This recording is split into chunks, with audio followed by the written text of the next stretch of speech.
Olá, alunos! Vamos falar aqui agora, né, sobre soluções inteiras não negativas de uma equação linear, certinho? E aí você vai olhar para mim e vai falar assim, professor, mas espera aí, nós vamos falar de soluções inteiras não negativas de uma equação linear? Mas o conteúdo aqui não é análise combinatória, o que a gente tem a ver com equações lineares? Bom, galera, essas ideias relacionadas aqui, né, essa ideia relacionada a soluções inteiras não negativas de uma equação linear vai nos ajudar a resolver alguns exercícios de análise combinatória. Daí a importância de nós abrirmos aqui um parêntese, né, e fazermos aqui a explicação a respeito disso. Pessoal, o que significa soluções inteiras não negativas? Pessoal, quando eu digo solução inteira não negativa, significa que não vale um resultado tipo 1,2, né? Porque 1,2 não é um número inteiro. Quem são números inteiros? Menos 1, menos 2, menos 3, 0, 5, 7, 8, né? Ou seja, não é um número decimal, certo? E um número inteiro, então, pode ser um número negativo, pode ser um número positivo e também pode ser o zero. Mas quando eu digo assim, soluções inteiras não negativas, o que eu estou dizendo? Não vale o número decimal, não vale os negativos, óbvio, não negativos. Eu não estou querendo os negativos. Por que eu não falo positivo? Porque o zero, tá, pessoal? Eu não posso falar que o zero é um número positivo. O zero, tá, pessoal? Ele é neutro em relação aos sinais. Ele não é nem positivo e nem negativo. Então, galera, eu não posso falar assim, soluções inteiras positivas. Se eu falasse soluções inteiras positivas, eu só aceitaria o número 1, o número 2, o 3, o 4, o 5, o 6, ou seja, o zero não estaria incluso, correto? Então, quando eu digo soluções inteiras não negativas, é justamente para incluir o valor zero. Muito bem, então vamos lá, pessoal. Considere a seguinte equação linear, x mais y igual a 6.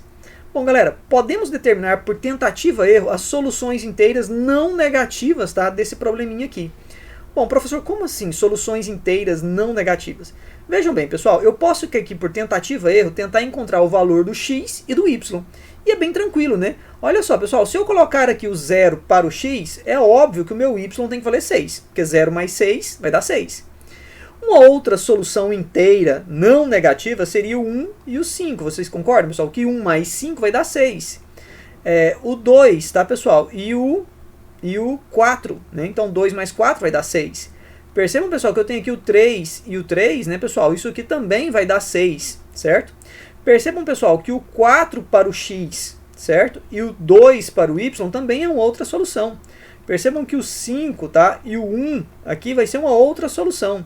E percebam, tá, galera, que eu tenho aqui então, né, o nosso 6 e o nosso 0, que é uma outra solução. Então vejam, pessoal, que eu tenho aqui 1, 2, 3, 4, 5, 6, 7 maneiras diferentes, tá, pessoal, de termos a nossa solução aqui, correto? Então, galera, essas aqui são todas as nossas possibilidades. Aí você vai falar assim, professor, você mudou aqui 0 e 6, 1 e 5, 2 e 4, e depois colocou 4 e 2, 4 e 1, 6 e 0, né? Você mudou todas as possibilidades ali. E esse 3 e 3 aqui, não teria um outro 3 e 3? Não, né? Porque 3 para o x, 3 para o y, né? Então, assim, não muda, é a mesma ideia. Então, a gente não tem dois carinhas aqui, correto?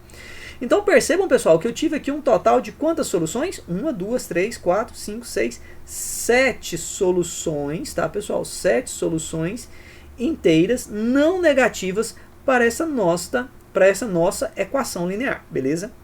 Bom, galera, isso aqui é o método de tentativa-erro, né? Você então está lá tentando, né, testando os valores, ok? Mas existe uma maneira, tá, pessoal? Olha só. Existe aqui, tá, pessoal, uma maneira de calcular o número de soluções inteiras não negativas de uma equação linear do tipo x1 mais x2 mais x3 mais x4 mais o xn até o, né, igual ao nosso p.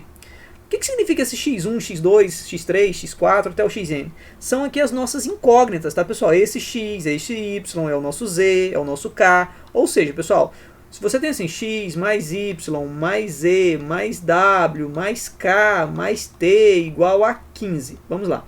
O nosso x1 é o x, o nosso x2 aqui nesse caso seria o y, o nosso x3 seria o z, o nosso x4 seria o w, o nosso x5 seria aqui o nosso k, o nosso x6 seria o nosso t, e o nosso p aqui, pessoal, é o nosso termo independente, é o nosso coeficiente independente, tudo bem? Bom, então tá aí, pessoal.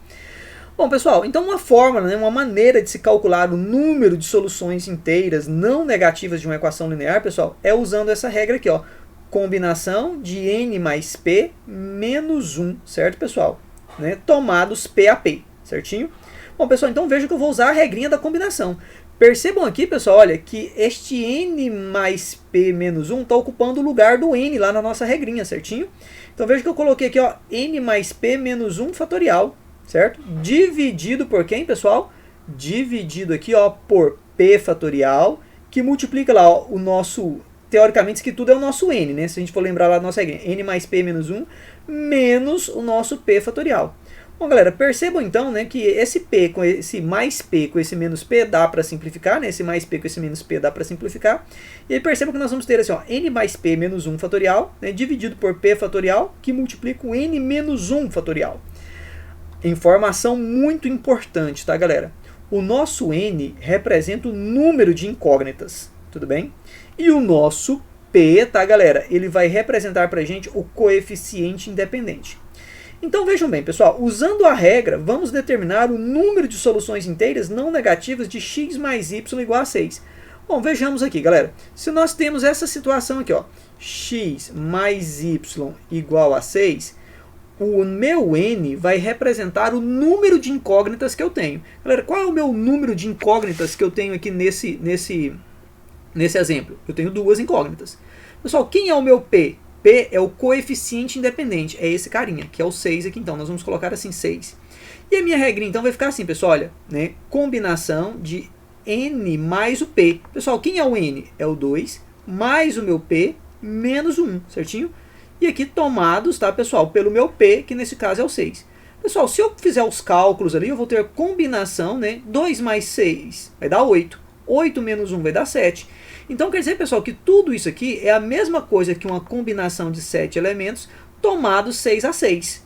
E nós sabemos, né, pessoal, que a combinação de 7 elementos tomados 6 a 6 é a mesma coisa que a combinação de 7 elementos tomados 1 a 1, né? Porque eu sei que 7 menos o 6 não dá 1, galera. Muito bem. Então eu sei que a combinação de 7 elementos tomados 6 a 6 é a mesma coisa que a combinação de 7 elementos tomados 1 a 1.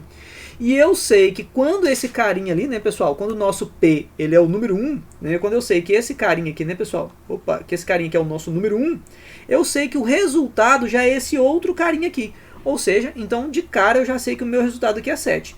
Percebam que a gente tinha encontrado aqui, ó, por tentativa e erro, 7 soluções. E usando a nossa regra, tá, pessoal, nós também determinamos aqui, ó, 7 soluções. Beleza, pessoal? Então tá aí, né, a maneira pela qual a gente vai calcular o número de soluções inteiras não negativas de uma equação linear. Algo que vai ser muito importante, né, para a gente poder resolver alguns exercícios, né, de análise combinatória.